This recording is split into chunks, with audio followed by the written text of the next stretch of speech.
Bonjour et bienvenue dans Vivre après, le podcast qui vous accompagne pour faire face aux ruptures de vie. Un programme soutenu par l'OCIRP et le groupe IMA. Je m'appelle Sarah Dumont, je suis journaliste et accompagnée d'experts, nous allons parler sans tabou du deuil, d'accidents, de longues maladies et de leur impact sur nos vies personnelles et professionnelles.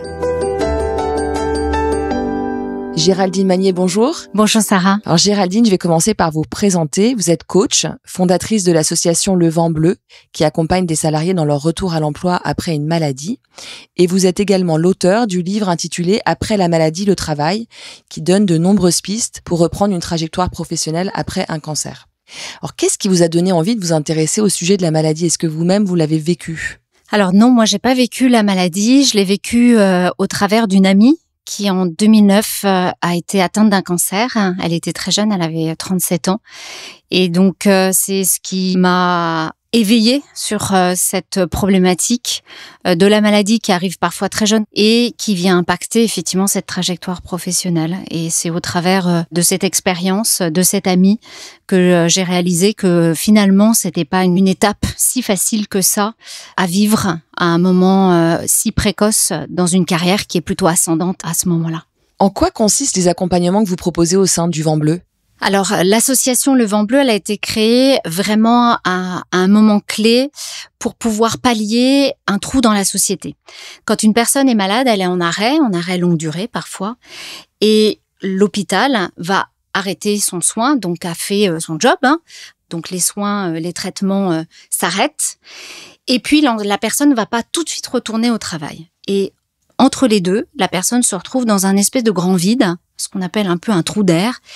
J'ai travaillé d'abord sur les malades du cancer, mais aujourd'hui, l'association accueille des personnes qui sont en arrêt maladie et les coachings vont être là pour les aider à préparer leur retour au travail, quelle que soit leur pathologie. Donc ça, c'est vraiment une spécificité depuis 3 ans. On est vraiment dans l'accueil de toutes les pathologies et de tous les statuts, c'est-à-dire que toutes les personnes peuvent venir, qu'elles soient salariées, travailleurs non salariés, que ce soit des personnes en profession libérale, du privé, du public, voilà, des personnes en reconversion, des personnes en recherche d'emploi aussi. Voilà, il n'y a pas du tout de restriction. Si les besoins et les attentes de la personne correspondent à un coaching, on va les accompagner en coaching. Et on a 2 types de coaching.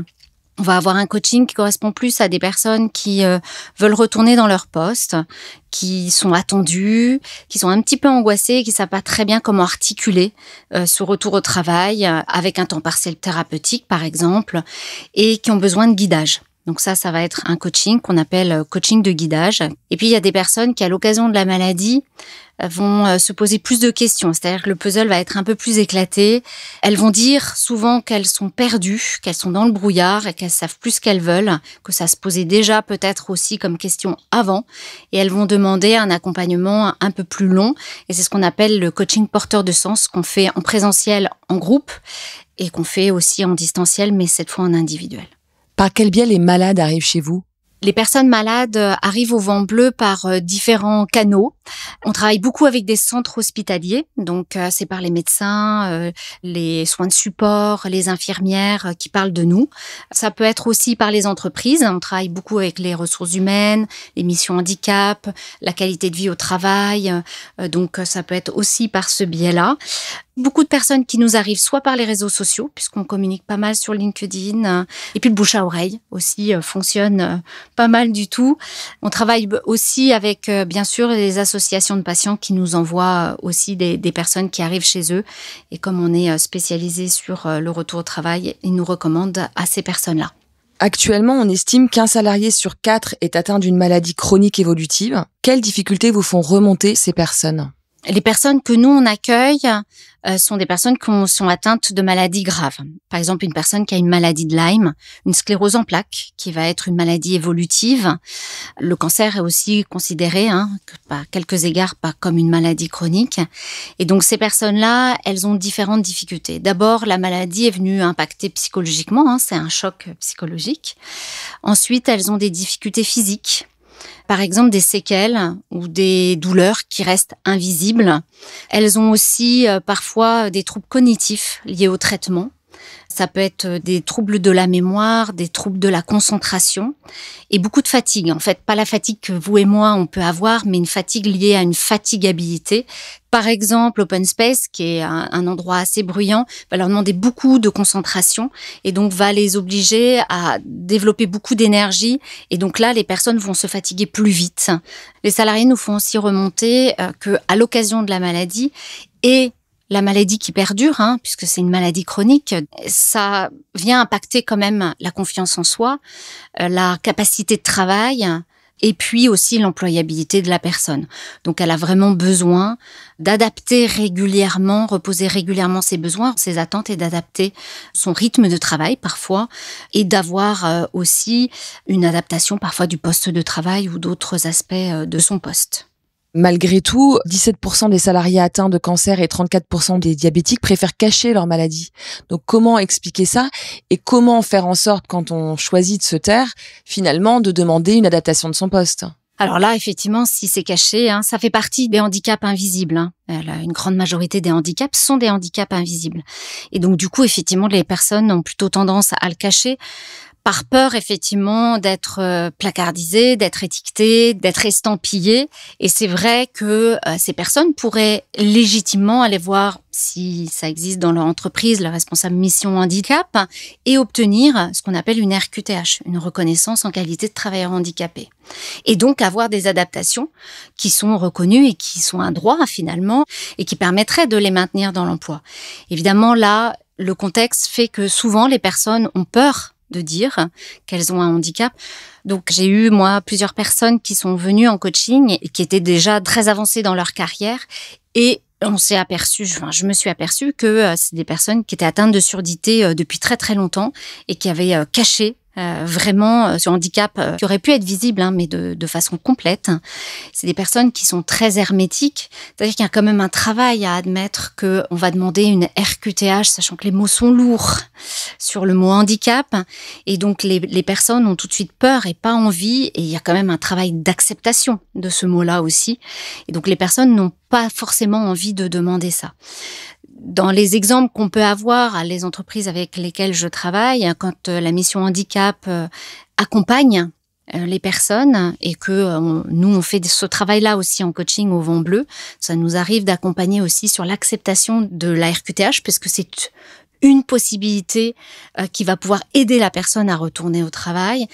Eh bien, c'est quand même très, très important de pouvoir accompagner. Il y a des entreprises qui accompagnent très bien. Après, ça dépend de chaque entreprise. Est-ce qu'il y a une mission handicap? Comment le handicap est perçu dans cette entreprise? Est-ce que il y a possibilité d'avoir un dialogue? Est-ce que c'est quelque chose qui commence à s'ancrer dans la culture et qui est vu comme quelque chose de positif? Une vulnérabilité que l'on accepte et dont on fait quelque chose qui a une valeur ajoutée dans l'entreprise ou pas? Donc, c'est ce qui fait que d'une entreprise à l'autre, les gens vont peut-être en parler ou ne pas en parler, mais en tout cas, dans les exemples où les entreprises accueillent cette vulnérabilité, eh bien, en tout cas, ça peut fonctionner et c'est vraiment une option qui est gagnant-gagnante pour tout le monde et qui va permettre vraiment de réussir ce retour au travail. Quelles peuvent être les adaptations de poste dans ce cas ? Ça dépend en fait du handicap, ça dépend de ce qui peut être demandé. Pour certaines personnes qui, par exemple, ont eu des opérations, etc., ça peut être un siège. Donc, il y a des ergonomes qui peuvent être sollicités par la médecine du travail. Il peut y avoir des souris adaptées pour les ordinateurs, des postes de travail complètement adaptés. Je pense que le télétravail peut être une option maintenant, aujourd'hui, qui peut être davantage envisagé qu'il y a 3 ans. Et puis, ça peut être plein d'autres adaptations. Ça s'est vu vraiment entre la mission handicap, la médecine du travail, le salarié, en fonction de ses besoins. Donc, c'est vraiment quelque chose de très spécifique à chacun, mais qui existe et qui fonctionne. Quand un salarié est malade, puisque vous accompagnez finalement les salariés avant leur retour au travail, le manager ne sait pas toujours quelle est la bonne attitude à avoir. Est-ce que je dois maintenir le lien ? Est-ce que je dois prendre des nouvelles, montrer mon intérêt pour sa situation, ou est-ce qu'au contraire, je dois le laisser tranquille? Qu'est-ce que vous préconisez aux entreprises? Parce que vous êtes aussi en lien avec les managers et les entreprises. La personne, quand elle est salariée, que ce soit du côté de l'employeur ou de l'employé, notre préconisation, c'est de faire en fonction de la relation et en fonction de la culture de l'entreprise. Il n'y a pas une solution clé en main pour tout le monde. Ça va vraiment dépendre du lien qu'entretient le salarié avec son manager, avec son entreprise. Si la relation était déjà très tendue avant, la personne va quand même peut-être se mettre un peu en retrait. On accompagne aussi au Vent Bleu beaucoup de burn-out. Les personnes ont besoin de se mettre en retrait de l'entreprise, du stress, de ne plus regarder les mails, de plus être au courant de ce qui se passe, du tumulte, parce que ça, c'était un tourbillon aussi qui les emmenait dans quelque chose de pas forcément bon pour elles-mêmes. Donc, à chacun de voir à quel moment il a besoin ou envie d'envoyer un message. Pour les managers, moi, ce que je préconise souvent, c'est de garder un lien. Alors, juste un lien de dire, écoute, je pense à toi ou voilà, je suis toujours là si tu as besoin. Ce qui fait que ça n'oblige pas à une réponse. C'est je suis là, je suis présent pour toi, je suis présent. Si à un moment donné tu as envie de me faire signe, mais je respecte aussi que tu ne me fasses pas signe. Alors qu'une question, ça va, alors la personne tout de suite se dit oh là là, va falloir que je lui réponde. Qu'est-ce que je vais lui dire? Mais j'ai que des mauvaises ondes, Maëlle. Qu'est-ce que je dis de ma maladie? J'ai pas envie de dire ça.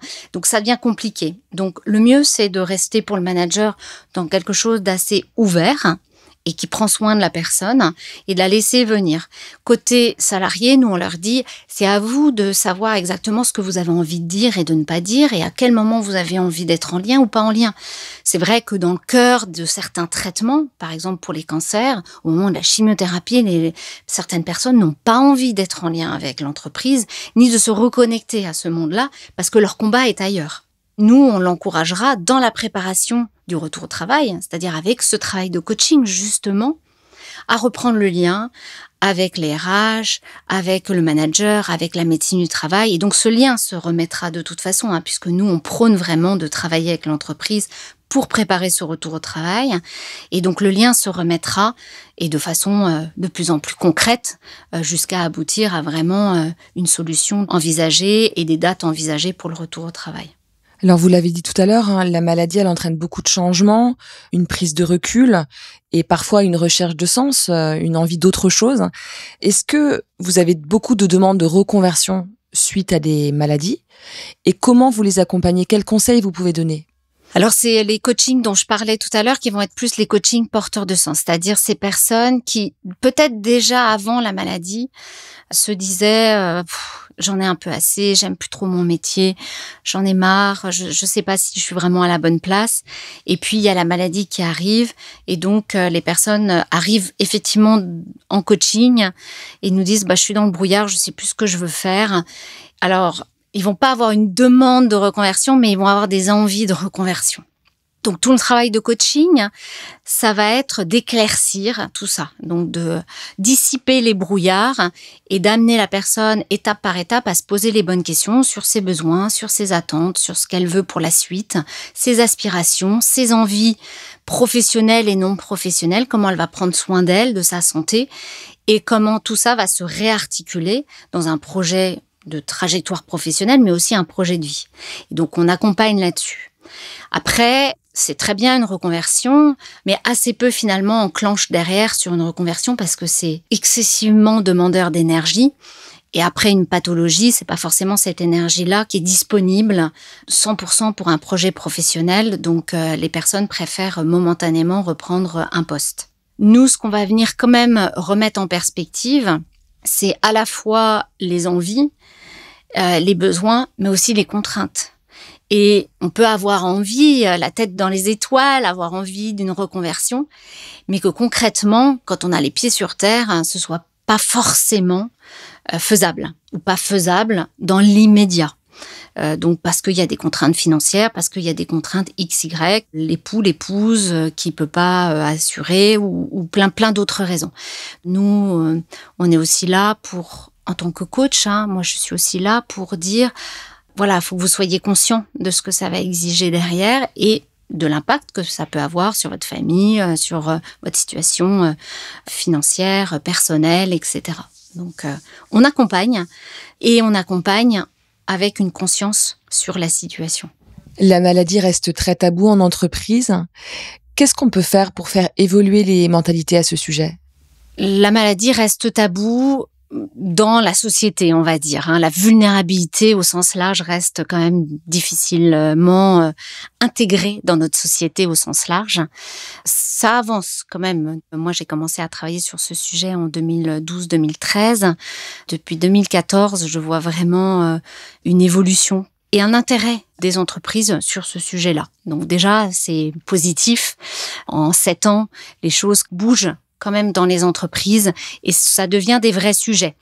Donc moi, ce que j'ai proposé depuis plusieurs années, c'est une conférence qui s'intitule Un retour au travail gagnant après la maladie, et donc de donner effectivement des pistes pour les managers dont on parlait tout à l'heure, et à la fois pour les personnes qui sont malades, de parler aussi de la RQTH, de tous ces aspects-là.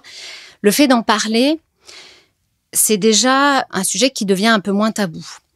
Alors, la conférence, ça pose quelque chose d'un peu formel à un moment donné, mais c'est aussi d'essaimer tout au long de l'année ou tout au long de la vie quotidienne en entreprise aussi cette notion de prendre soin de l'autre. Moi aussi, je travaille beaucoup en coaching avec d'autres entreprises sur comment faire attention à l'autre, quelle que soit sa vulnérabilité. Ça peut être la maladie à un moment donné, mais il y a aussi le deuil, ça peut être une séparation, ça peut être un divorce, ça peut être un accident sur le lieu du travail. Donc, de travailler aussi dans le fond sur comment on peut être collectivement plus attentif à ce qui se passe pour l'autre, et à un moment donné, que ce soit momentané ou un peu plus long, de faire attention et de mettre en place peut-être quelque chose de plus adapté. Et donc là, ça donne vraiment une vision d'une entreprise qui est modélisante, c'est-à-dire qu'à un moment donné, on sait que si nous arrive quelque chose, l'entreprise va être capable de l'entendre et de mettre en place quelque chose pour nous aider momentanément, nous soutenir. Il y a quelques entreprises qui ont commencé à faire ça et je suis sûre que plein d'autres vont se lancer là-dessus parce que c'est un vrai enjeu au niveau des ressources humaines pour demain, pour après-demain. Quelles pistes concrètes pouvez-vous proposer aux entreprises pour avancer sur ce sujet ? Quand une personne, par exemple, revient au travail, c'est de se coordonner avec elle pour voir de quelle façon elle veut retourner au travail. Et voilà, il y a 1001 petites façons de la réintégrer, de la réinsérer et de l'aider à se réapproprier son poste. Souvent, moi, on mentionne dans nos coachings que la personne peut organiser avec son manager un parcours de réintégration parce que lorsqu'on a été absent 1 an dans l'entreprise, il y a des choses qui ont évolué, il peut y avoir des nouveaux logiciels, il peut y avoir des nouvelles procédures et donc pour les nouveaux, par exemple, il y a un parcours d'intégration qui est parfois organisé et de pouvoir proposer un parcours de réintégration. On travaille souvent avec des personnes clés aussi dans les entreprises. Alors, ça peut être le responsable mission handicap, ça peut être l'action sociale, ça dépend de ce qui existe dans l'entreprise. Mais ce qui peut être bien, c'est d'avoir vraiment un référent, de mettre en place peut-être des ambassadeurs aussi sur ces thématiques du retour au travail. Moi, je suis très inspirée par le modèle un petit peu allemand. J'ai lu une étude il y a quelques années et en fait, les Allemands, après la guerre, ont imposé aux entreprises de réintégrer leurs blessés de guerre et c'est ancré dans leur culture. Donc ça s'est resté très très longtemps dans la culture allemande et en 2004, ils ont passé un projet de loi qui impose aux entreprises, dès qu'une personne est plus de 42 jours en arrêt maladie, en absence, de remettre autour de la table l'ensemble des acteurs que choisit le salarié pour ensemble préparer ce retour au travail et de construire vraiment quelque chose de façon collective. Alors, c'est plus difficile en France parce qu'il y a le secret médical, parce que c'est plus compliqué de mettre autour de la table le médecin du travail, le manager, le salarié. Le salarié, là, en Allemagne, peut aussi choisir de faire venir un représentant syndical, par exemple, ou un représentant du personnel. En France, c'est un peu par silo, c'est-à-dire que la personne, quand elle retourne travailler, elle va voir d'abord en pré-reprise le médecin du travail, elle va échanger avec son manager, elle va peut-être le voir ou échanger, puis après, il va y avoir la visite d'intégration au moment de la reprise. Le salarié va vraiment voir chaque personne individuellement et on va pas avoir vraiment ce moment-là. Alors, dans certaines entreprises, je sais qu'ils y arrivent. Pour certains collaborateurs, notamment lorsqu'il y a une mise en place d'une RQTH et que la mission handicap est mise dans la boucle. Donc, il y a le médecin du travail, la mission handicap, le manager, les ressources humaines et tout le monde ensemble essaye de trouver des solutions. Donc, ça commence à se mettre en place en entreprise. Et je trouve que c'est un beau modèle quand la culture de l'entreprise est mature sur ce sujet-là, qu'on sait que l'entreprise ne va pas utiliser les éléments pour mettre la personne de côté, mais qu'il y a vraiment une ouverture sur cette vulnérabilité-là et une volonté d'accompagner la personne pour que son retour au travail se fasse de façon pérenne et le mieux possible. C'est vraiment la chose la plus idéale à faire et ce que moi je prône beaucoup quand je travaille avec les entreprises et dont je parle beaucoup aussi aux salariés qu'on accompagne en coaching au Vent Bleu.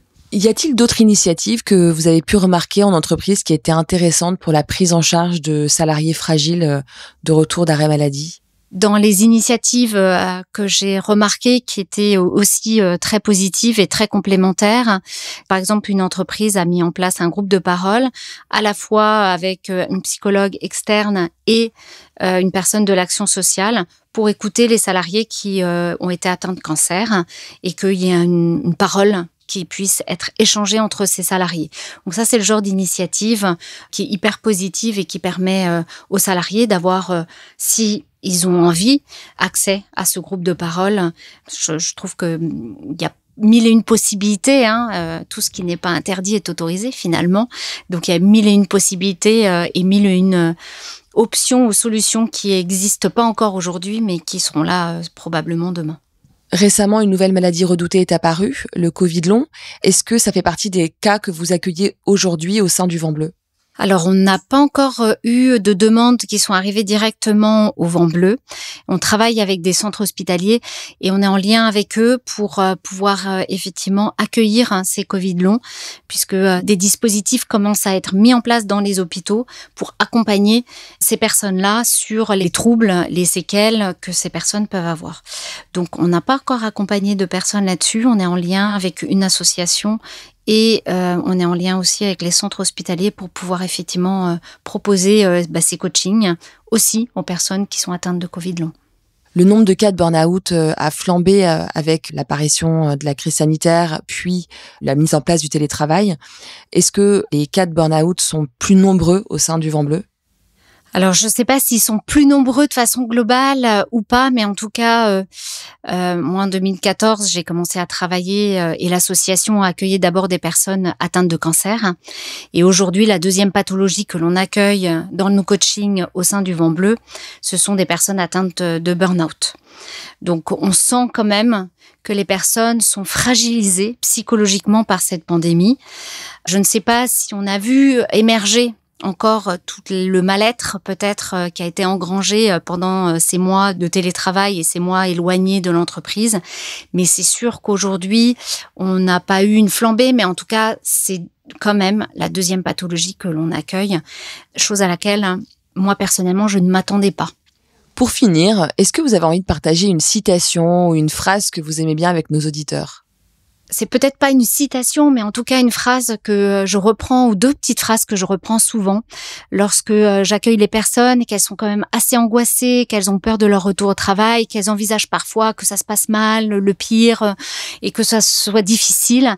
Je leur dis que le pire n'est jamais certain et qu'il ne faut pas crier avant d'avoir mal et qu'elles verront bien et que ça peut très très bien se passer, ce qui est souvent le cas. Si ce podcast vous a plu, n'hésitez pas à en parler autour de vous et à consulter plus d'informations sur vivreaprès.fr, le site qui aide à faire face aux ruptures de vie.